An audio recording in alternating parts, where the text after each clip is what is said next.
make sure to follow us on Instagram at Whistlethrowers. It's a great way to interact with our show. Our DMs are always open for questions, topic discussions, and more. You will be able to find our new episodes and other announcements there. And we're just going to talk about how Qatar is like the Bishop Sycamore of the soccer world. Thanks for tuning back to the Whistlethrowers podcast. This is Jack Mubarak, joined by Jack Slaymaker and Aidan Tuzinski. And Aidan's finally back in studio with us for Thanksgiving break. How does it feel? It's good to be back. It's good to be in front of the microphone and not just in front of my phone in my dorm room. So yeah, I don't want to throw you any softballs, so I'm just going to get straight into it. A couple weeks ago, you called Jimmy G the worst quarterback in the league, and he's been playing well as of recent, so I just want to challenge you on that. No, he's been looking really good. I mean, part of it is the fact that he's been playing much better since they traded for Christian McCaffrey. And not that I'm saying he hasn't played better, because like I just said, he has. But definitely getting a piece in the running back game has helped so much.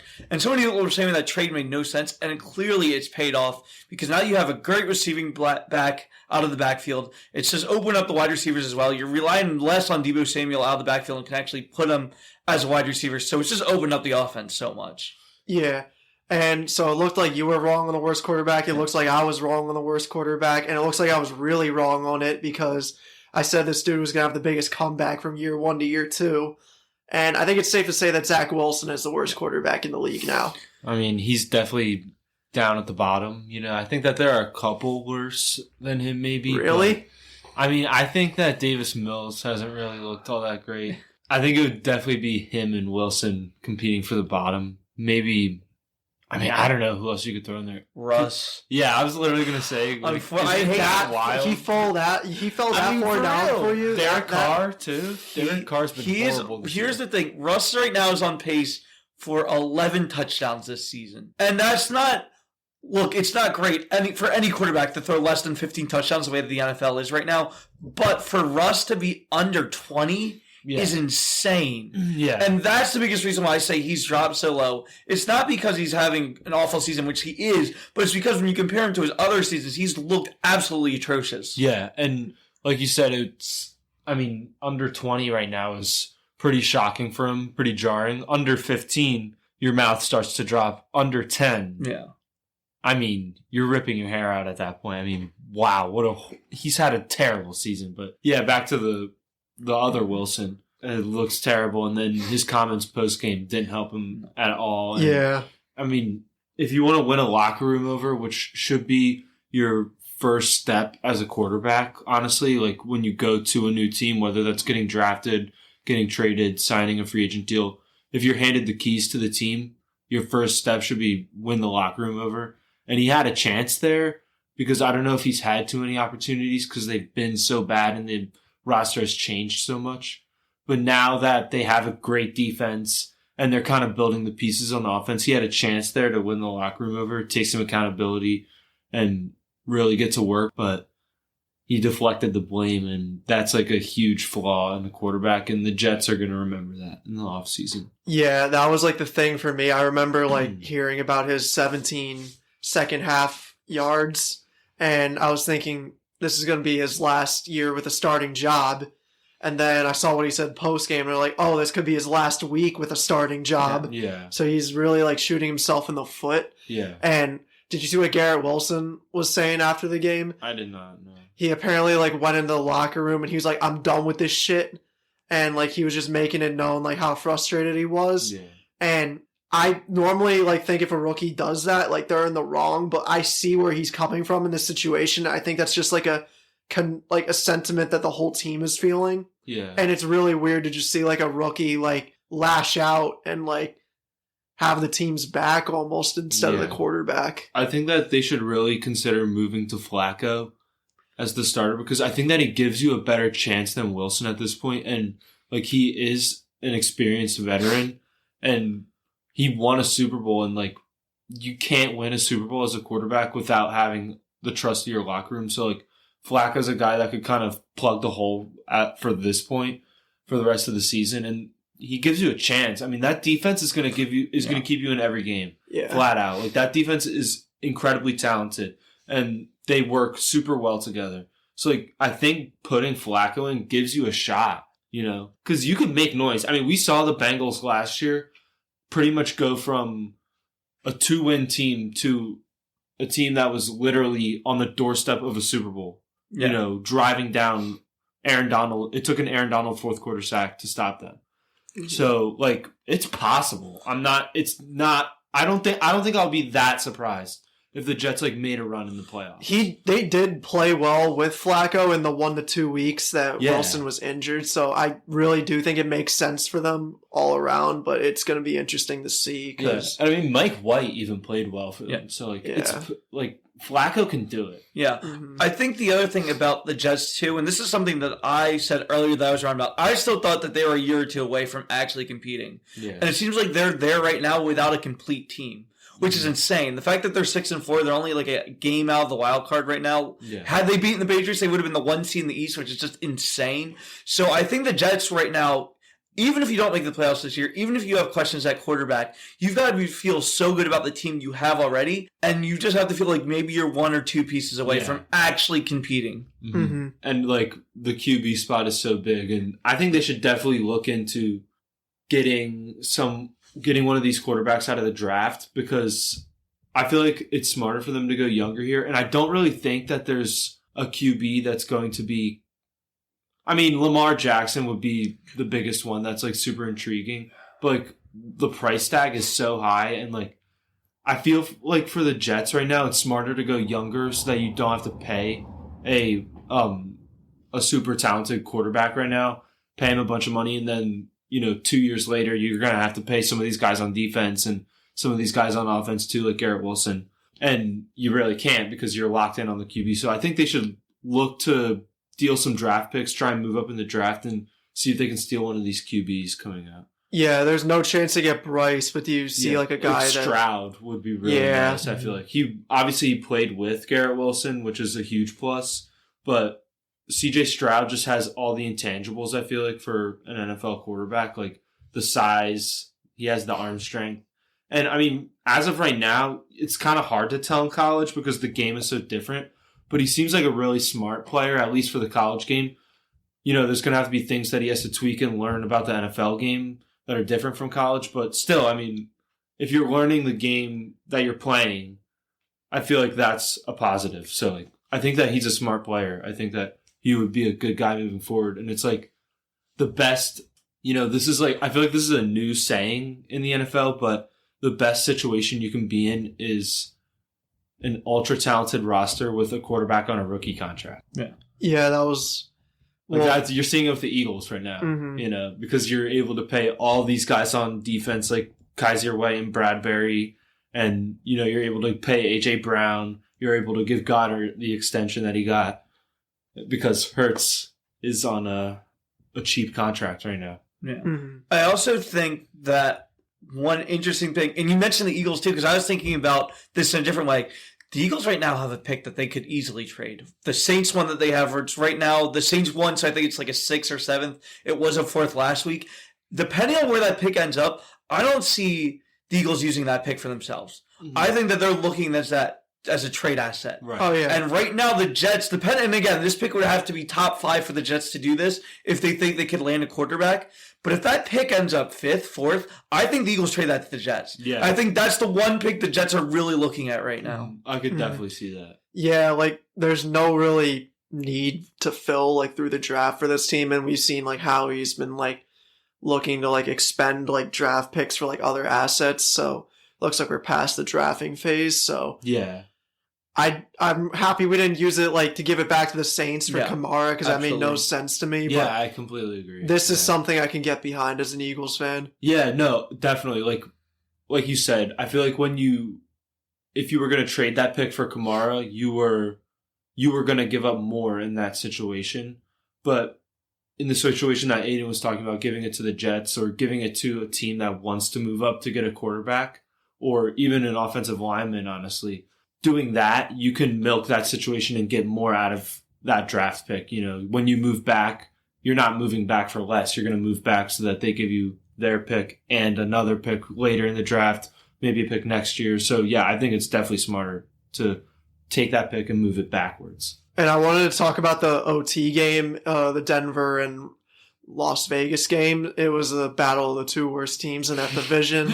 Two most disappointing teams in the league. Yeah, honestly. right? Yeah.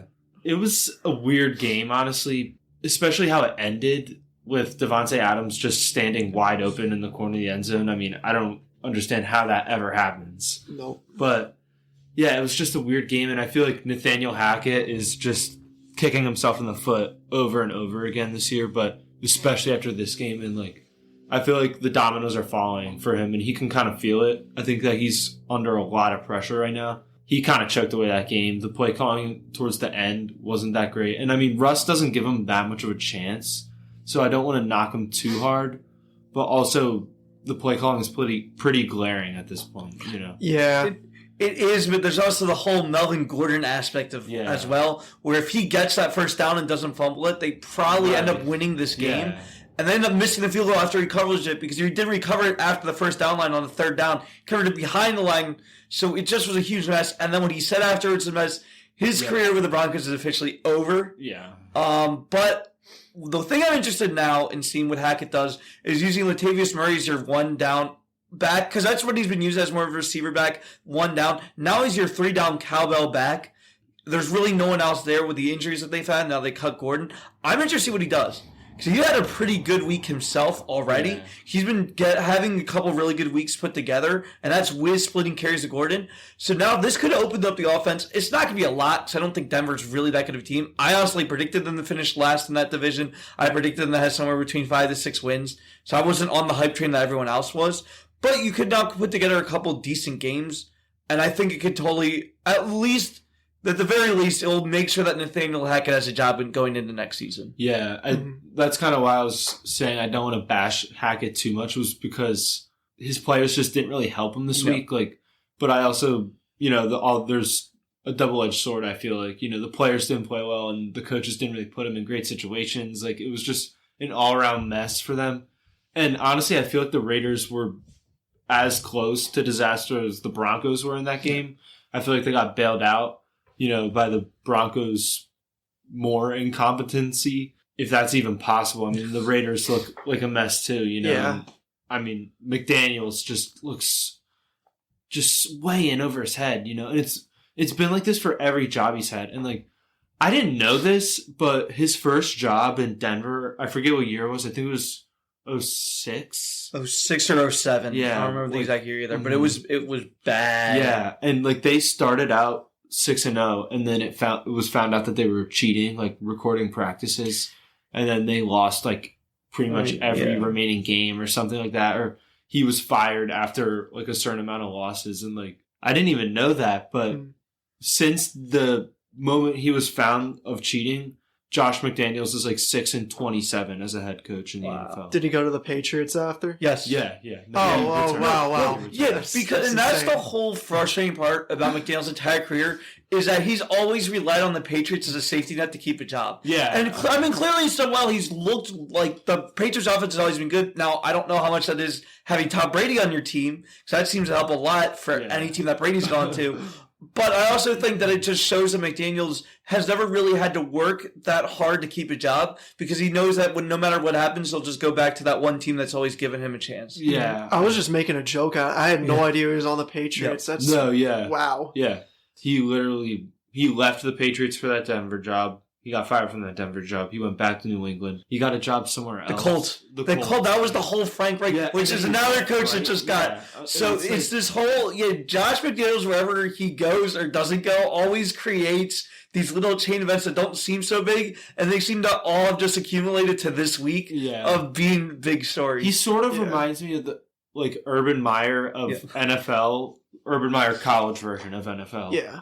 Minus the success. Because, I feel like wherever Josh McDaniels goes, controversy follows. And that's how Urban Meyer is. The only difference is Urban Meyer is one of the greatest winning coaches in college football history. And Josh McDaniels is, frankly, the biggest loser in the league to me. Maybe behind Nathaniel Hackett, maybe in front of him. Yeah. Well, the only thing I want to say about Nathaniel Hackett is the defense for the Broncos has looked pretty good the entire season. And he's a defensive-minded coach. right? Or was he the offense? No, yeah. He was the defensive coordinator. Yeah. So the one thing that he was supposed to do is make sure the defense was steady, and that's what they've been. Yeah. They just need to figure out the offense. And that's, if I'm the Broncos ownership right now, I'm saying, okay, the defense still looks really good, regardless of all the problems offensively. So let's bring in an offensive coordinator. Let's bring in a few more weapons. Let's give him another year as long as the season doesn't totally collapse and see what happens in year 2. Yeah. Because this seems like a long-term building effort by the Broncos. I know they wanted to win this year, but the West is just so good. I didn't see that as reality anyway. Yeah. But I think give him another year at this point, again, barring that the season doesn't totally tank and the Broncos end up going 3-14. Yeah. Yeah, so I got a question for you guys. I've heard people say that both of these teams are going to be at the top of that division. Not me, but I've heard enough people say it where it almost seemed like a possibility. So I'm wondering, like, they're both in basically the same spot right now. Who do you think has the better chance of pulling themselves out of this next season? Between Denver and Las Vegas? Yeah. I'm not sure. I honestly think I would lean Vegas because I think that they're going to make a head coaching change, which is what they really need. I agree with Aidan. I don't think Denver is going to make a head coaching change, which I do think they need to, but I think that I would lean Vegas because of Devontae Adams, to be honest. I think that having that sort of as a safety valve, like, is a huge positive for you. But also on the flip side for Denver, something that I feel like would be an argument for them would be the defense as a whole, like, being better than Vegas, either unit, to be honest. Like, the Denver defense is way better than the Vegas offense and Vegas defense as a whole. Mm-hmm. So I feel like that's a huge positive for Denver if you're looking at them turning it around next year, because like Aidan said, it's just about tweaking the machine right now on offense. You know, there's a lot of things that need to be fixed.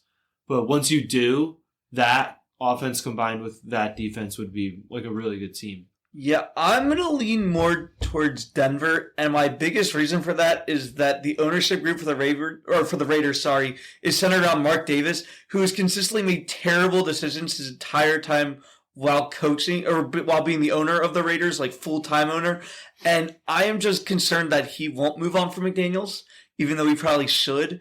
And I feel like that the Broncos ownership, look, they've won a Super Bowl already. They've been very competitive, even though they haven't been more recently. And that biggest flaw for that has been that they haven't had a consistent quarterback. Now they have that in Russ. And yes, Russ is not playing well. He, like, flat out, he's just not playing well this season. However, if you build a decent team around him, I think Russ still has a couple more good years left. I think they just have to come up with a more developed offense. And once that happens, I think that this team is going to be much better than they are now. I do think the Raiders will be better if they file their I just don't see them making a coaching change, and that's the biggest reason why I'm saying that Broncos over them. Yeah, I'm leaning Raiders as well on this because I think, like, take their line in the defensive side, like, they have some of the best skill position players in all of the league. Mm-hmm. And personally with me, I'm taking, like, a high-powered offense over, like, a really good defense to, like, win games throughout a season. So I think if they're able to get a little bit more protection with Derek Carr and then upgrade their defense a lot because they lost guys like Carl Nassib to Tampa Bay and they're just not looking that good. And all their skill position guys are, like, out basically besides Devontae and Josh Jacobs. So yeah. And I feel like for the defense, having a guy like Max Crosby is key because having that edge rusher can really set the tone for an entire defense. So, like, having that as a cornerstone to build around on your defense is a big positive for them. Mm-hmm. Yeah, I mean, definitely the skill position for the Raiders is so much better than the Broncos, although the Broncos also are dealing with a couple injuries as well, which isn't something we really talked about because that seemed like a big reason why the offense this week didn't finish things out because it was a very competitive game regardless of how bad the teams were.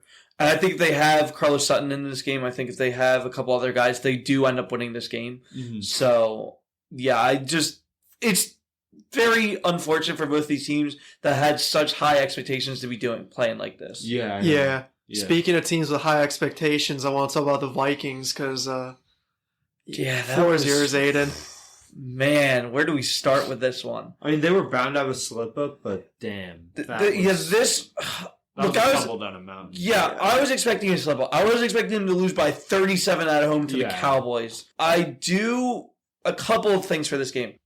As bad as this game was, it didn't feel like a blowout till about the middle of the third quarter. Like, yes, they were down by a lot, but the Vikings have always gotten off to a slow start this season. And they weren't making huge mistakes. It was just little slip-ups offensively and not being able to stop the Cowboys offense at all. Yeah. That was my biggest surprise. Not the fact that the offense only put up 3 points, because like that's still not great, but the defense just completely fell apart. Right.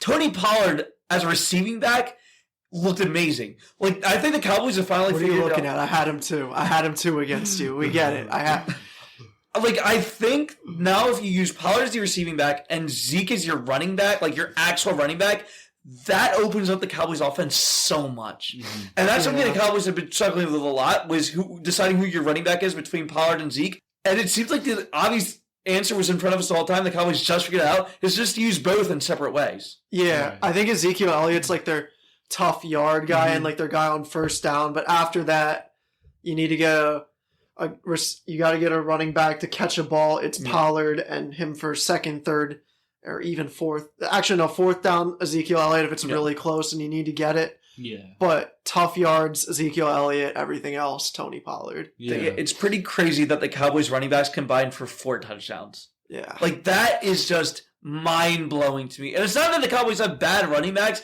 You just don't expect that anymore in the NFL, the way that the game's played. Yeah. But it also shows that the Cowboys can win even with a weaker receiving corps compared to other teams, Yeah. which is scary now that the Cowboys have figured out how to do that. It seems like. It might just be a one-week thing. I don't know. The Giants are going to be a much bigger test just because of how good their defense has been. But yeah, this is a game where Minnesota just has to flush it down the toilet and say, we got to move on next week. Especially if you're playing primetime against New England on Thanksgiving after this. And I understand Kirk Cousins has struggled in primetime, but I really think that's more of a mental thing than an actual thing to be concerned about. But even though it's a mental thing, it's still something the Vikings have got to figure out, especially Kirk. So if you play badly on primetime Thanksgiving after this week, your team's in trouble. Yep. Mm-hmm. So I'll ask this again. Who do you guys think is going to be better going into the postseason, the Cowboys or the Vikings? It's a tough one. I feel like the Cowboys have a little lighter end to their schedule. I might be wrong on that, but because I know they have us obviously on Christmas Day or Christmas Eve, but I think that the Cowboys might have the easier end to their schedule. So I think that they might be rolling on a little bit more momentum. However, the Vikings are going to have a home playoff game. I mean, they're pretty much have their division locked up. So that's like a huge advantage over the Cowboys, I feel like they have. Because Dallas at this point, they're obviously 2 games, I think, back of the Eagles. Well, technically 3 as of right now because the Eagles are in the tiebreaker. Right. Okay. And obviously they're kind of on the uphill climb for first in the division. Like, they're going to make the playoffs. That's pretty much a lock. But yeah, I mean, them going on the road anywhere is going to be tough. And I think I don't think that if Dallas goes back to Minnesota in the playoffs, I don't think it's going to look like a 37-point blowout. I think that game's going to be a lot closer, and I think Minnesota is going to they're going to be smelling blood. So I think that they're going to want that game really bad. Yeah. So if they face off, who do you have winning? I mean, Dallas seems like the better team as of now, so I'll take Dallas just because I think that they're a better team, but like I said, Minnesota's right on their tail. Like, yeah. I don't think the gap is big at all. I think that was just kind of an outlier game. Mm-hmm. So as of right now, I believe the Cowboys are the 5th seed in the NFC. Right, because they've been that first wild. Right now, they'd be going to Tampa Bay for a game. Mm-hmm. Tampa Bay is looking pretty good right now. Tom Brady's been on a bit of a hot streak. Yeah. And that, if I am a Cowboys fan, if I am following the Cowboys, playing Tampa Bay concerns me because it's 2 very evenly matched teams in Tampa Bay. And Tampa Bay, look, they've had an amazing fan base, no doubt, but it's not one of the hardest teams to play in. No. Like, when you hear, oh, I have to go to Tampa Bay, you're not as scared as, oh, I have to go to San Francisco, I have to go to Philadelphia, I have to go to New York. However, you're still traveling for a playoff game, not in your home territory. I feel like Tampa Bay would have the better matchup, especially having Tom Brady in the playoffs. Yeah. That's just a huge advantage to have. And even if they fall to the 16th, now you have to go to San Francisco, which is a team the Cowboys have struggled against. So unless they fall really far back and get to play the Vikings in the 7th seed, which I just don't see happening, I feel like the Cowboys have tough matchups. If the Cowboys are the 7th seed going to Minnesota, I feel like the Cowboys, as of right now, just have a little bit more of an advantage, just because they do feel like a slightly more complete team. They just don't have the record to be a home playoff team. Unfortunately, the Eagles have really taken over that division. But I do think that looking at those two matchups between the Bucks and the 49ers, I just don't see the Cowboys winning either one of those. Yeah, and like you were saying about going to Tampa Bay, isn't that scary? I completely agree with that. The only thing that makes it scary right now and for the past 2 years has been you're going to play Tom Brady. Like, that's what makes it scary. Mm-hmm. So I completely agree. Like, I'd be shaking in my boots if I was a Dallas fan. Obviously, we were in that situation last year, having to go to Tampa Bay for a wild card game. It's not fun, and like I don't think Tom Brady ever wants to lose his first playoff game. No. I mean, not that he would ever want to, but like he's got that extra motivation to get out of the first round. I feel like because I think that he's a competitor like him just creates motivation for themselves to like drive themselves more and more and more. Like Michael Jordan used to do that a lot. I think Tom Brady's one of those guys too. That kind of just creates random motivation for himself. So yeah, playing him in the playoffs is a scary sight, no matter where it is, but especially going to his place. So like even for us, Eagles fans, for Vikings fans, the teams that are going to be looking at that divisional matchup with Tampa Bay coming to them, you're nervous the same way that Dallas would be. You know, if Tampa Bay's coming here for the divisional round, I'm going to be scared. You know, I know it's going to be a dogfight. So yeah. Like, Tom Brady's never out of it. He's just not. And he's got that division. That division is weak. Atlanta looked like they could sneak in, but they've obviously fallen off a cliff. So, like, they're done. The Saints are done. The Panthers are done. Tampa Bay is going to get in. They're going to win their division. Yeah. Same with the 49ers as well, can I add? Because that was a division that was also – the NFC West was very wide open for a couple of weeks. And now the 49ers, since the McCaffrey trade, have really put things together. Yeah. So those are two teams that are getting hot. They have great defenses already. Even if their offenses have been a little bit shaky this year, that's the one thing they've been able to rely on.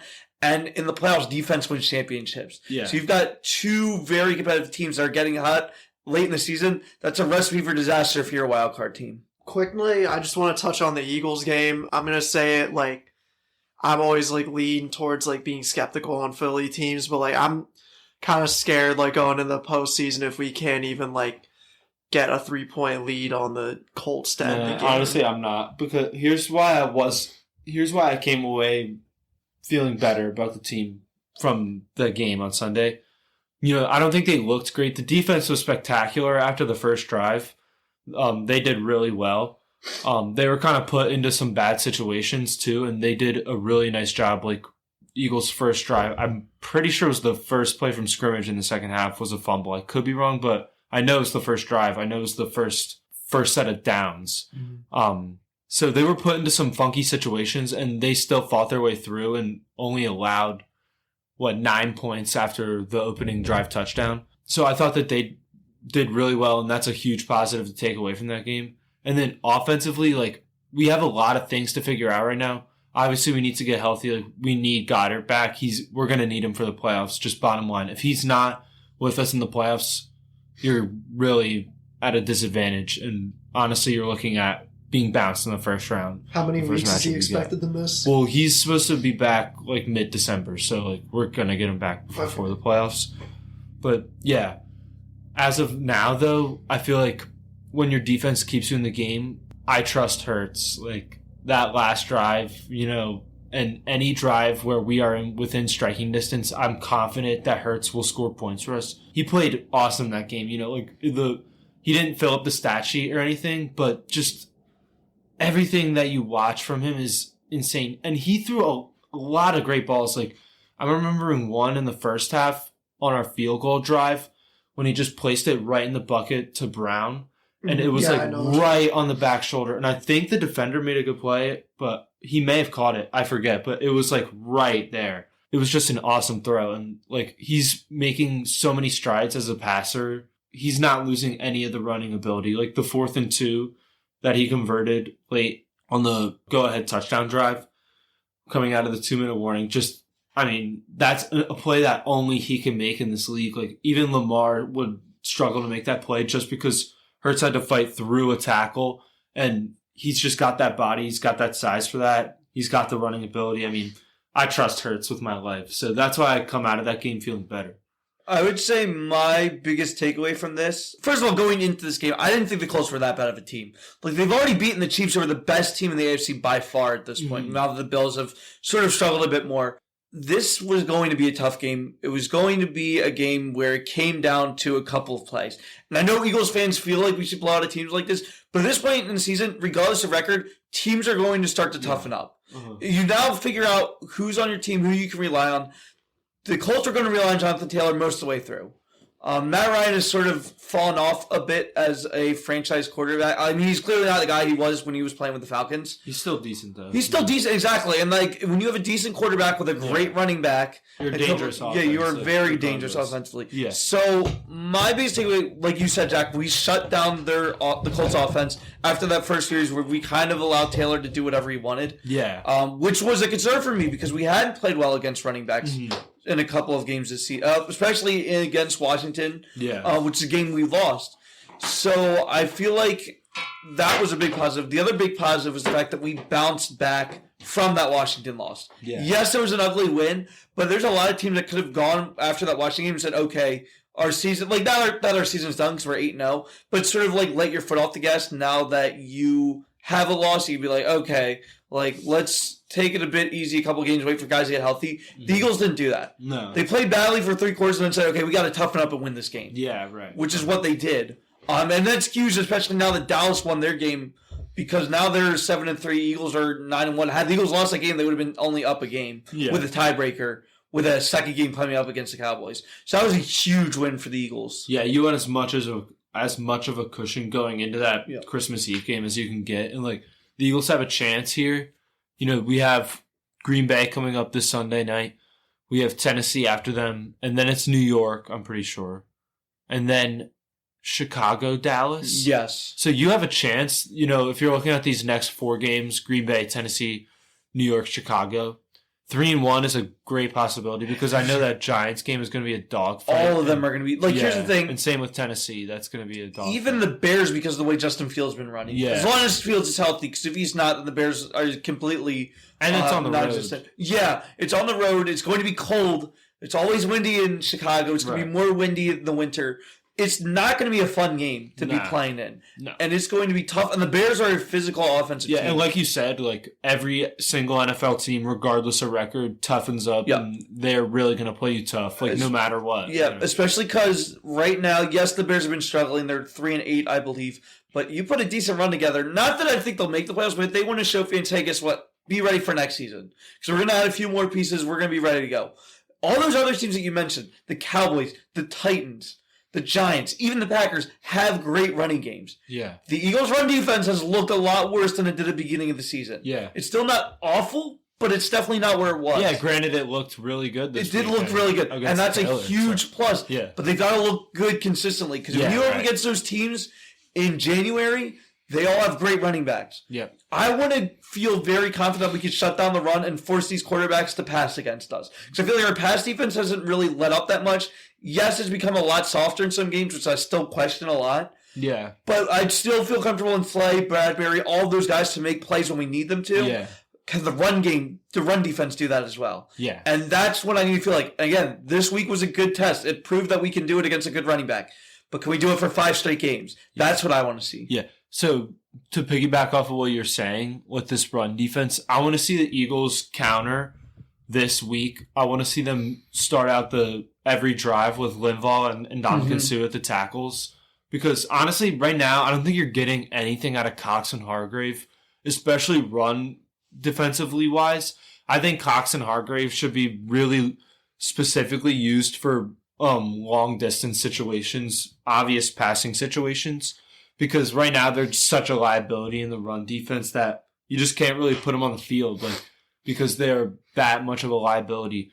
And Sue and Linval Joseph, they played a decent amount of time for 2 guys that just signed on like Wednesday and Thursday, which says a lot about them as players and their ability to just be sponges and take in a lot of things that gets thrown at them.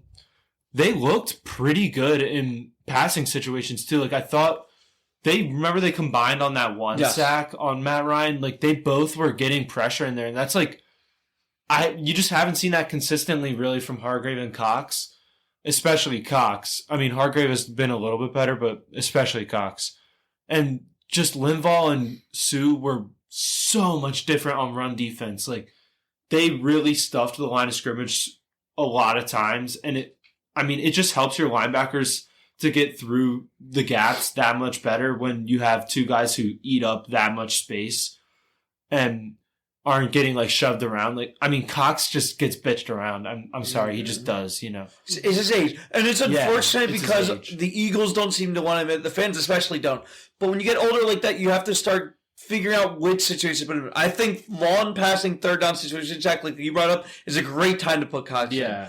I think maybe first down when you just want a bigger body if it's an obvious run situation. Put him in there. But I definitely agree that you can't have him in as a 3-down defensive tackle. At his age, he's just not the same player he was. No. And he's looked so much better this year than he did last year, too. Which is a testament to his effort, his leadership. But you definitely need more defensive guys. The Eagles bring these guys in. It seems to have helped a lot.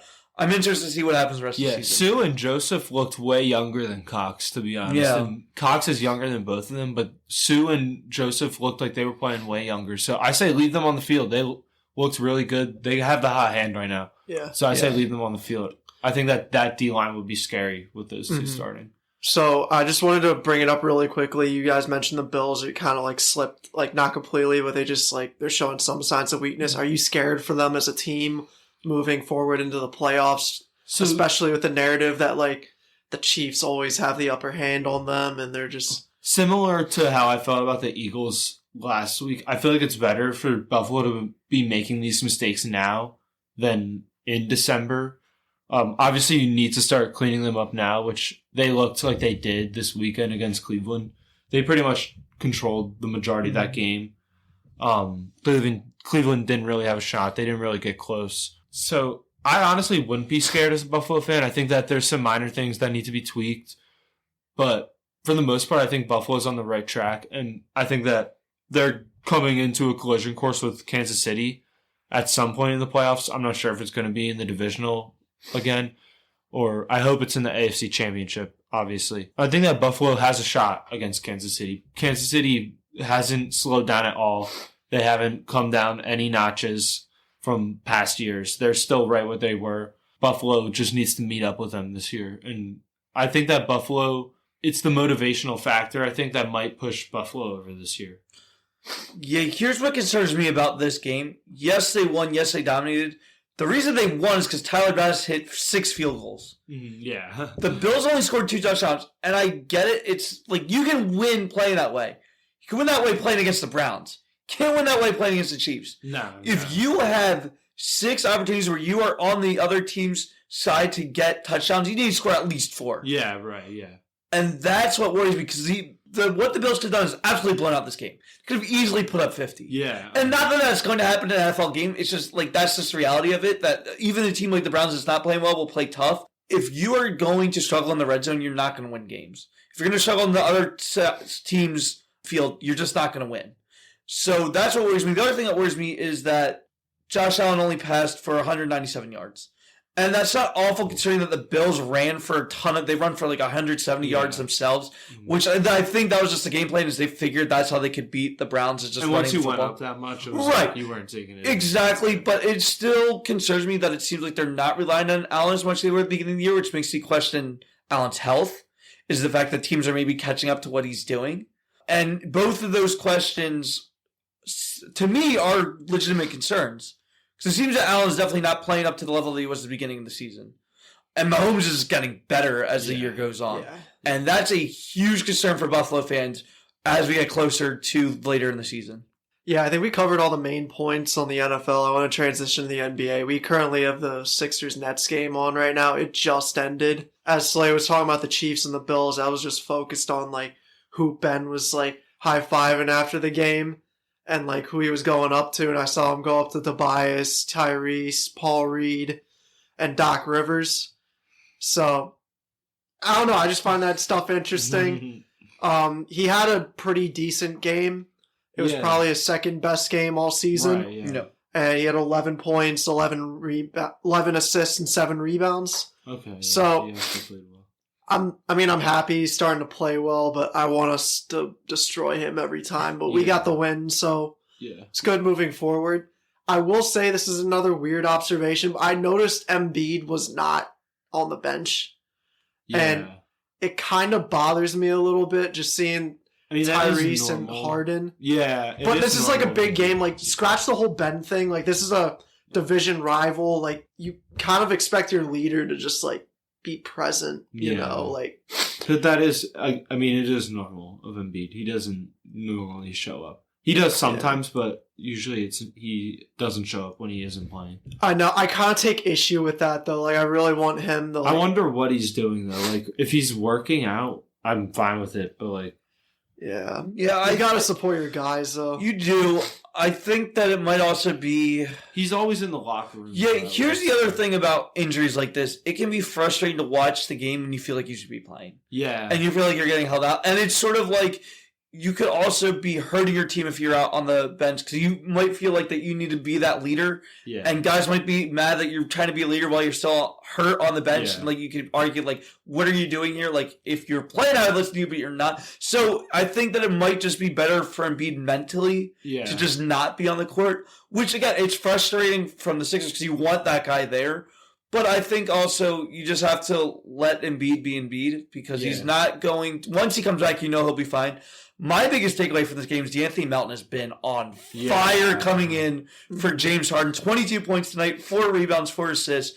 He's become that leading scorer that the Sixers really were looking for, especially when Maxey and Harden went out because now you didn't really have the scoring guard to go to. Even Shake Milton played well. Tobias played well. Mm-hmm. But the fact that Melton is playing as well as he has, it means the Sixers, I feel like, have found that backup shooting guard that they've been looking for so long. Right. But he's also now a guy that you can put in the starting rotation if you have to, which is just huge for the Sixers going forward. Yeah. Have you noticed that like all the Sixers guys from the bench only play well when they start? Yes. Oh, no, I know. But even Yang started to play. I think, honestly, it's like when those 3 guys go out, it's like, okay, it's our job to now fill in. Because it feels like when you have those big 3 there, like, yes, the Sixers have a better shot at winning when Harden and Maxey and Embiid are playing, but guys like Yang are like, nah, I can take it easy.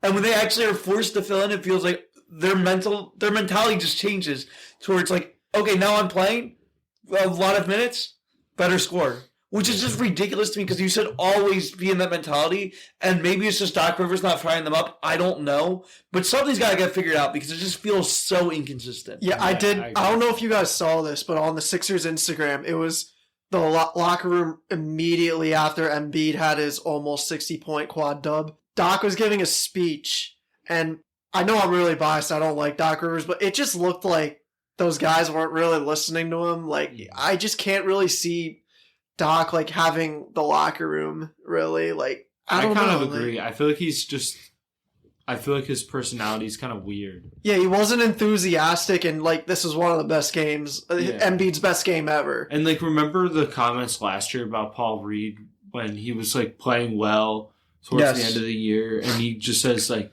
"Oh, we're not going on a Paul Reed victory tour." Yeah, I mean, he's gonna say that again tonight. He played really well. Yeah, who doesn't have their teams back? Like he picks favorites. Weird. Yeah, that's what he does, and I think that's what divides the locker room, and that was part of the reason why I think that Ben Simmons was not one of his favorite guys. Yeah, I think that rubbed Ben the wrong. Going back to this whole thing, because Ben obviously played his first game against the Sixers since he got traded. I think that rubbed Ben the wrong way. And now there's a lot of other things that went wrong, like we've talked about on this podcast.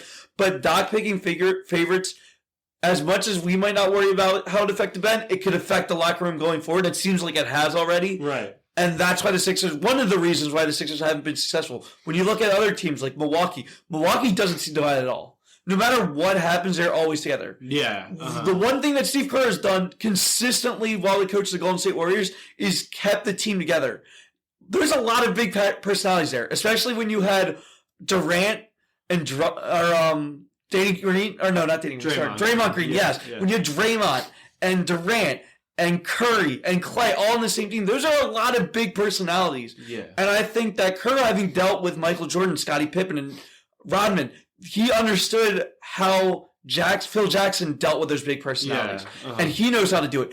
I don't feel like Doc Rivers knows how to do that. Yeah, and I think that, like, going back to those Clipper days, that was more evident. I think that he struggled to really get connections with guys there, like especially PG. Yeah, and it's weird you guys bring that up too. Well, he has a reason to not like PG, if we're being honest. True. But getting back on point, like we've always heard, like Doc Rivers is like great at like bringing continuity to a team, but I've never seen that in his entire career. And everyone's like, "Oh, he goes to the playoffs every year," but we know it's not him that gets to the playoffs. It's the 2 to 3 All-Stars on his team every single year that get them to the playoffs. So I'm just wondering, like, what does he do? I couldn't even tell you, honestly. I mean, like, when I was talking to my dad when we were watching the game the other night, over the weekend, Milwaukee, and it's like the offense looks so basic, and it seems like every time they run down the court, they run a bunch of fluff that gets them into a pick and roll, pretty much. And, like, their offense is pretty much predicated on the pick and roll, and they're not really great at running the pick and roll. And I feel like, I don't know, a lot of these guys are better in isolation. I think that ball movement and just player movement in general would really help this team instead of just 3 dudes standing on the corner while 2 dudes operate a pick and roll. And it's like, there's no movement on the arc, like, while this is happening. And it's super stagnant, and that's why you get possessions that don't really look like they get anything, like, you don't really get, like, any good look at the basket.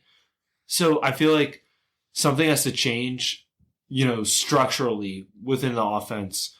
And I think that, with a guy like Harden, who's just an IQ master of basketball, I feel like he's one of the smartest players in the game right now. I feel like using him, utilizing more of, I'm not saying the triangle offense, but the triangle offense was predicated on player movement, cutting, balls, off-ball screens, things of that nature. I think that that's an offense that is more structurally, it's just a better structure in general, I feel like. Like, when you rely on the pick and roll, I don't think it's as reliable as when you are relying on cutting and off-ball screens. So I think that the Sixers kind of need to move to that, especially with a guy like Embiid. When you get him in the post and people go to double, the Sixers stand on the 3-point line and just kind of like shift closer to him to help him. But like when you are constantly moving and setting off-ball screens, A, it's tougher to double Embiid when he gets the ball in the post. And B, when you do double him when he gets the ball in the post, you are constantly moving, so it's tougher to rotate off of the backside, as the defense. So like the stagnant stuff that goes on, I can't stand watching it. And like Glenn Rivers is just a terrible coach. I refuse to call him the Doc. Yeah. I've refused to call him Doc for years. I'm done with it. Why are we a pick and roll offense? We have 2 of the best ISO guys in the whole league on the same team that are on the floor. And this is what I was going to bring up. And I know I'm going back to the Warriors, but my favorite guy to watch is Steph Curry. Not because of everything he does on the ball, which is just amazing. Mm-hmm. Does he ever stop moving when he's off ball? No. He is always moving. Maxey is just athletic, if not more athletic than Curry. Now, maybe he doesn't have the same shot as Curry. I don't think anyone ever will. But why not just have him keep moving? Yeah. Why not bring a defender out to the wing? Keep having him run down the floor, run all the back. Mm-hmm. Suck in that defense so then you don't have a chance for Embiid to be double teamed. Yeah, right. And like my thought process with it too is like Harris is really good at the triple threat. And I feel like Harden would be really good at the triple threat too. So like you don't necessarily have to have them like taking these empty dribbles beyond the 3-point line. Mm-hmm. Like just have them catch the ball on the 3-point line. And like you said, have Maxey be a B pretty much, constantly moving around. And then if he's not open, Harrison, Harden, and guys like that can attack off the triple threat. Yeah. Like you said, Melton had a good game tonight. Yeah. He's another guy who's an offensive threat. Milton is good out of the triple threat. It seems like Niang's finally catching a little bit of fire. Yeah, right. So now so I think that the Sixers have a lot more options than they've realized. It just comes down to it. Jack, you mentioned the triangle offense. My concern with it, not that it doesn't work, because it clearly has worked in the past. It still could work now. I just don't know if players are smart enough to do it. Yeah, that's my biggest concern with running that offense is that it takes a lot of time commitment. Mm-hmm. And it feels like in today's NBA, it's not that the players aren't smart. They clearly are very intelligent. You have much more to work with than you did in the past. Yeah. It just feels like that they might not have the patience for it. Yeah. And that's also the biggest thing. Yeah. Also like mid-season, right. Obviously, I don't see them changing everything. And I love the idea I don't think it works in today's NBA. Yeah. And then because the Lakers tried running it a couple of times, and it just felt like what ended up happening is that nobody would move around. They just sat in the triangle and just stand still and let the defenders come to them. And I worry that's the same thing that would happen to the Sixers if they tried running that as well. Mm-hmm. Maybe if you bring a coach who's used to running that offense, because I also feel like some coaches just look at it as like, oh, it worked in the past, so we can run it, and they're just not experienced enough with running the offense to teach it. Yeah. I mean, Phil Jackson was one of the most brilliant coaches of all time. Mm-hmm. That's why that offense worked. Yeah. Like, yes, you had the players for it, but you also need a very, very intelligent, smart basketball coach. Like, you brought up the Warriors offense, and honestly, like, I think that the Sixers should really look to take a page out of that book. And, like, using Embiid, I feel like, as Draymond in that offense would be so smart because Embiid's a really underrated passer. Like, I think that putting him in situations where he is looking for dudes who are constantly moving, I feel like that is, like, that's what I want him to do, you know?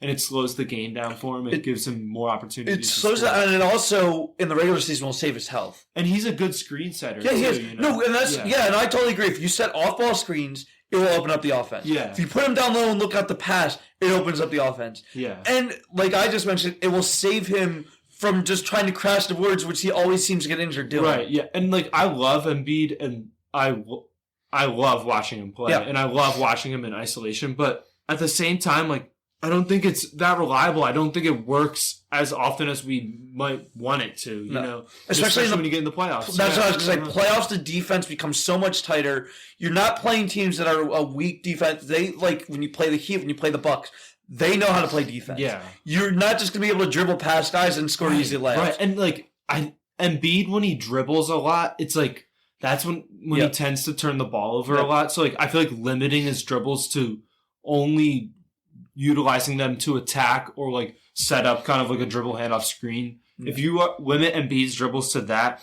like, you're going to have cleaner possessions. And I just think that this would be better for our team overall. Like, Embiid's numbers might dip scoring-wise, but I think that his assist numbers would go up. And I think that as a team, like, our overall offensive rating would go up, you know? Do y'all see these Sun jerseys? They're nice.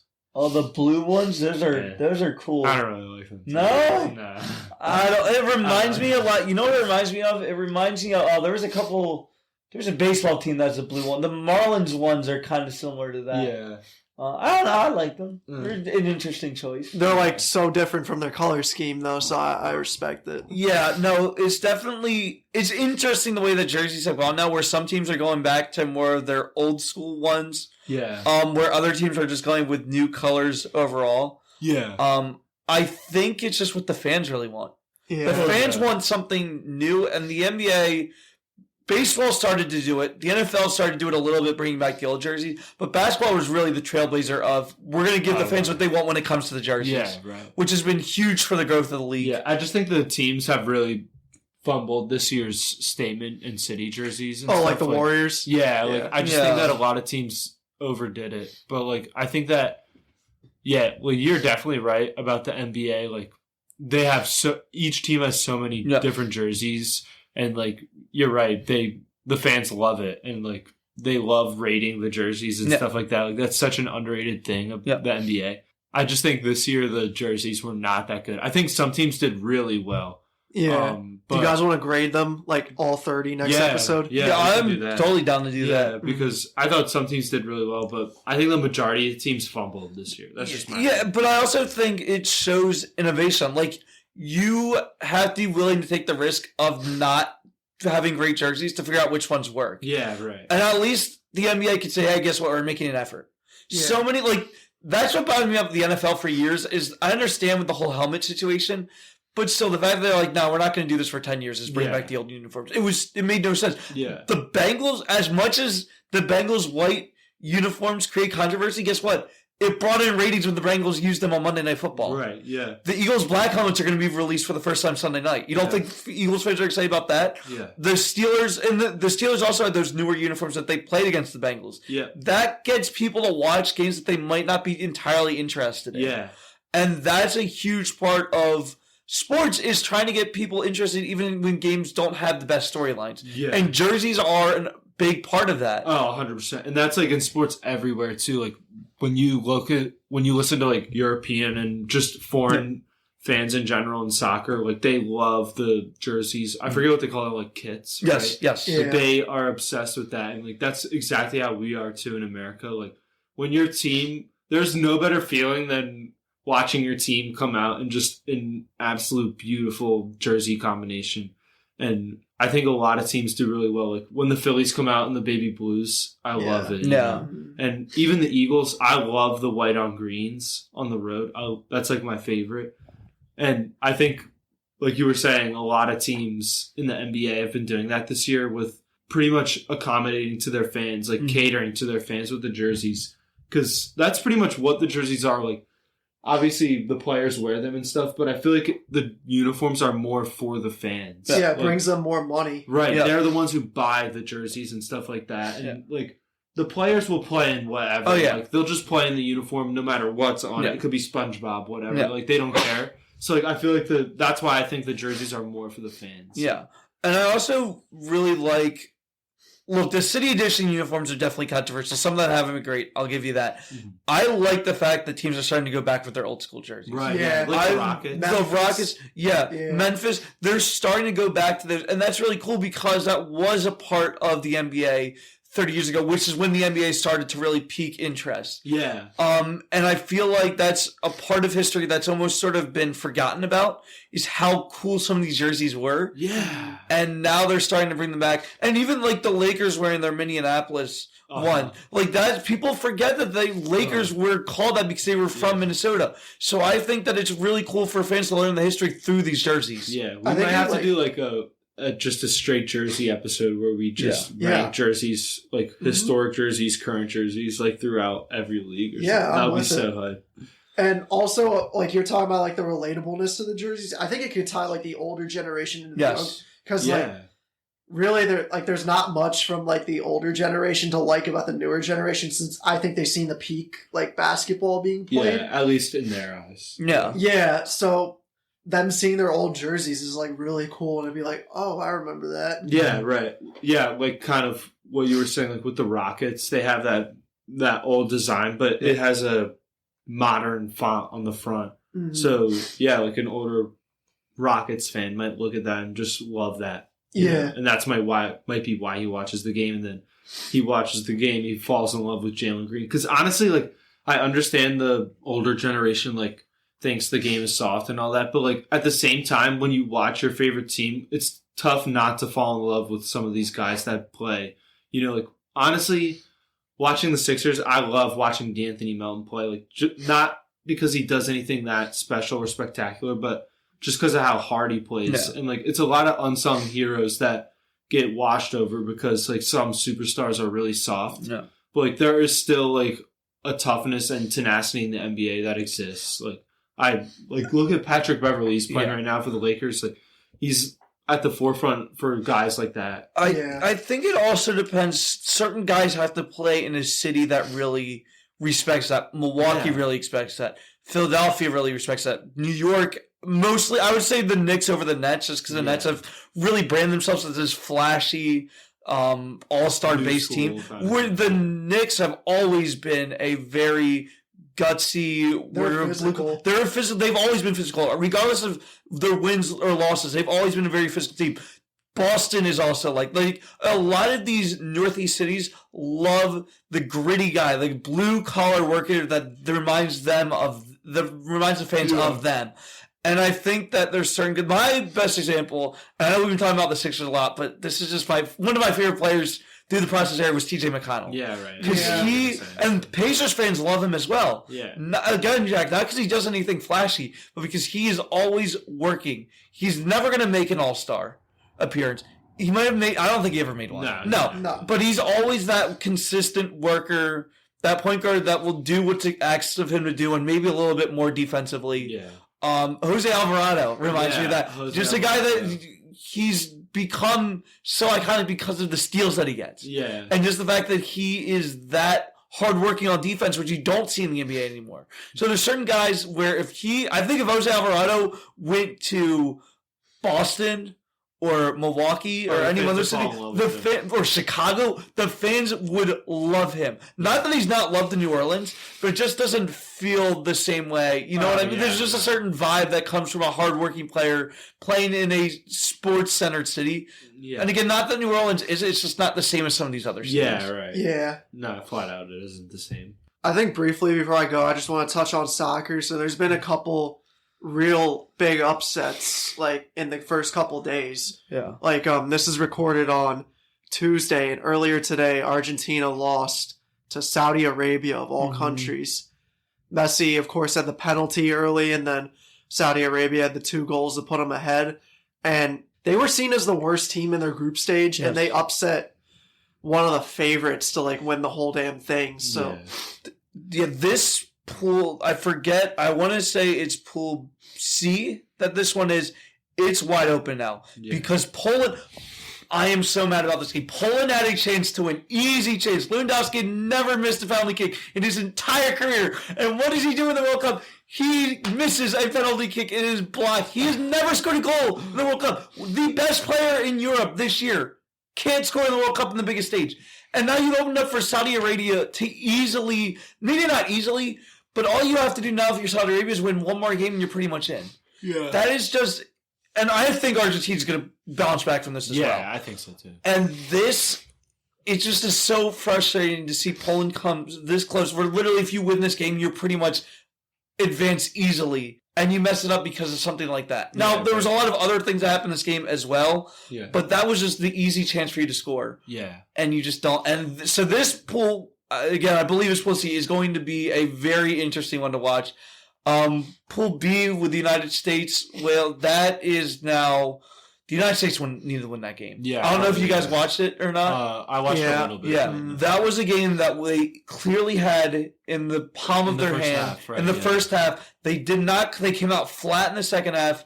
A huge penalty in the box, which I understand why they did, because it probably would have been a goal either way. Yeah. But just a mistake you can't allow.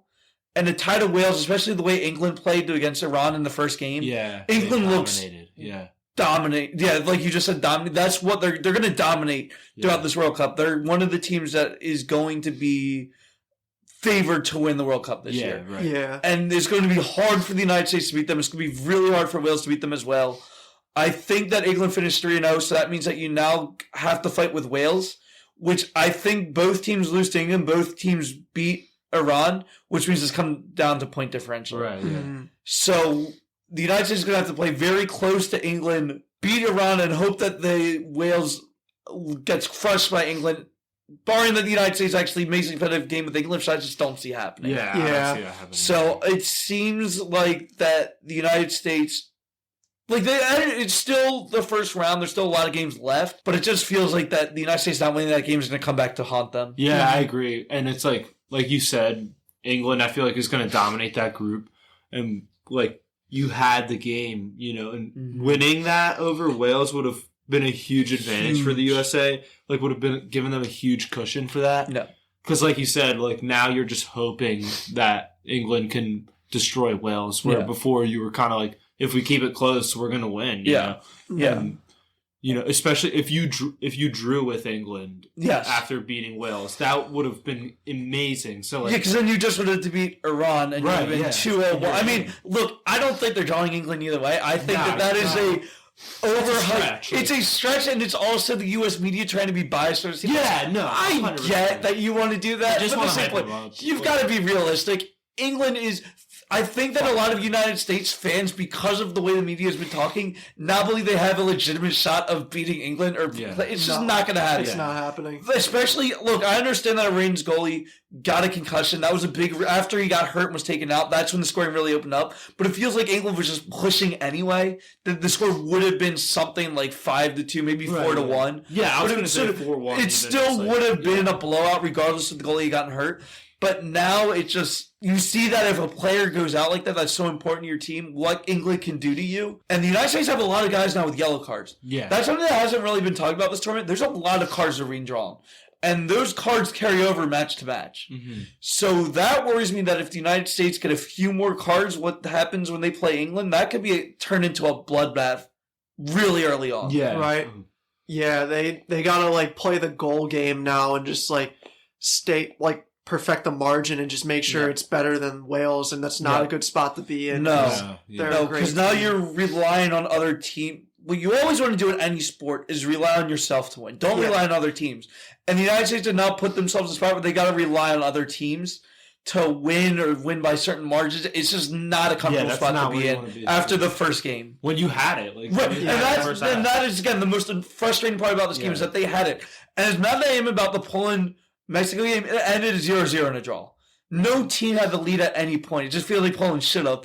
But the United States game, the United States had that lead. Yeah. Right. No reason they should have let up the gas at all the way they did. And it's been one of the cool parts to me, at least, as a United States fan, is getting to hear Landon Donovan announce games.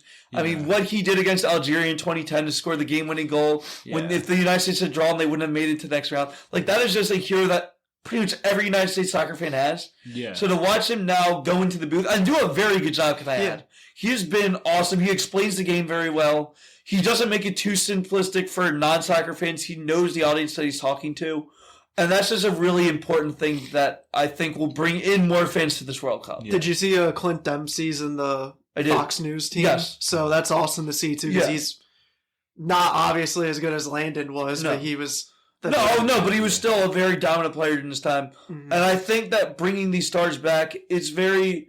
As someone that grew up watching them, like I said, it's very cool to see. It brings in more fans to the United States. And it introduces fans that might not know who these guys were to the history of the United States team. Yeah. Especially because in the last 8 years, we haven't gone on a run. Yeah. So now it reminds you of what Landon Donovan did in 2010. It reminds you of what Tim Howard did in 2014 in that amazing game against Belgium where they still lost, but he set the United States record for saves. Yeah. Like, you start to remember these guys that you don't remember when the team doesn't make it. And we're just going to talk about how Qatar is like the Bishop Sycamore of the soccer world. I mean, that's I like that. Yeah. I do like that. Look, there's going to be a lot of controversy during this World Cup. There's going to be a lot of controversy after this World Cup. Yeah. The way Qatar got this World Cup, it seems pretty obvious that they bribed for it. That they paid the FIFA organization billions of dollars. I'm not even saying millions. I think it was close to billions. It's the only way that they got this World Cup. Well, they, like the home countries, like the hosting countries are in, like, by default. Yes. Right. But I did hear they were trying to bribe Ecuador. Well, I don't know how true that is, but they bribed for the World Cup, which got them in. That's what I'm saying, is to get the bid for the World Cup, they already bribed to get a spot. Oh, how does that work? Qatar. So there's a process for how your country's selected for the World Cup.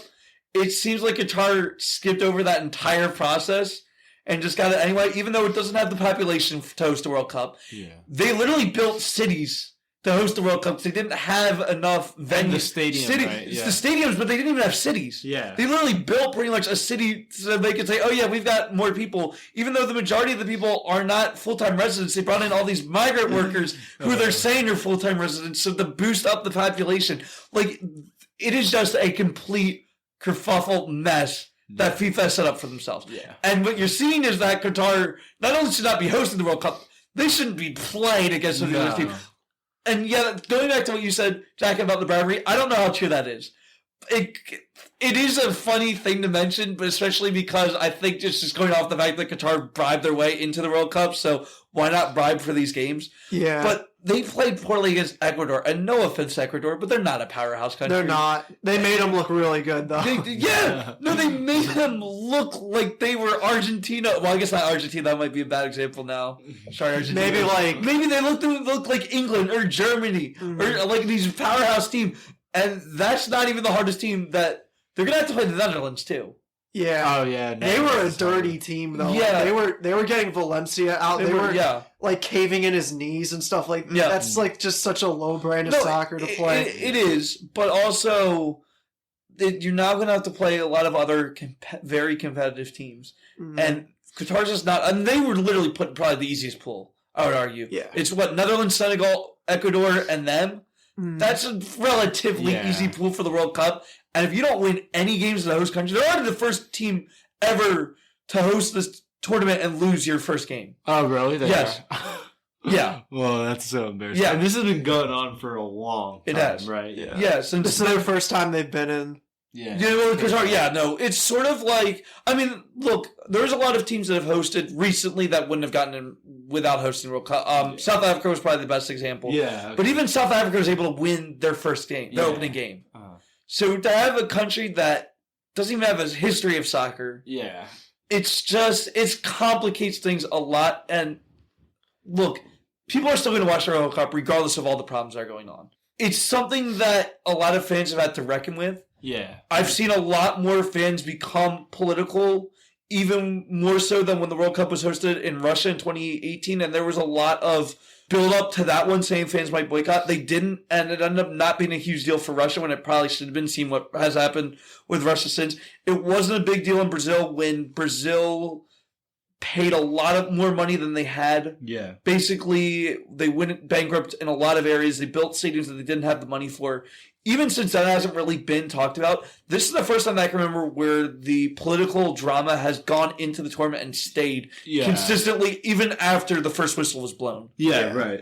Or the whistle is thrown. Yeah. There we go. I think that's the first time we've name dropped. Yeah. There we go. All right. I think history was made. Yeah. Mm-hmm. Yeah, I think we should end it here. That was. I think so. Yeah. No, we got nothing else to add after that. Mm-hmm. All right, so that'll do it for this week. We'll catch you next Saturday at 2 p.m. See you.